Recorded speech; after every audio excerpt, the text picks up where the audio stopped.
Okay, so just to explain it, what I'm going to do is this is the number 3 I'm going to include in there, and that just goes on like that over top and then snaps down.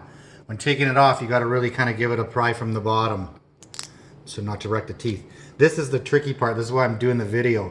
This is for longer than number 3.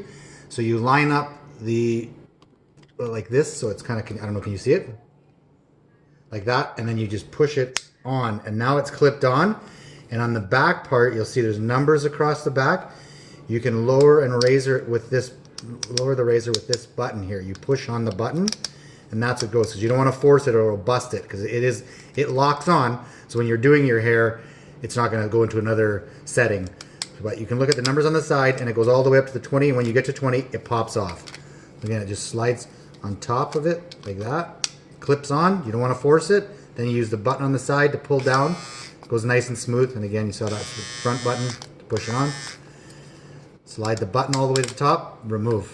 And that's it. Don't put water on it. We'll just, I'll clean it and put oil on it after. Thank you.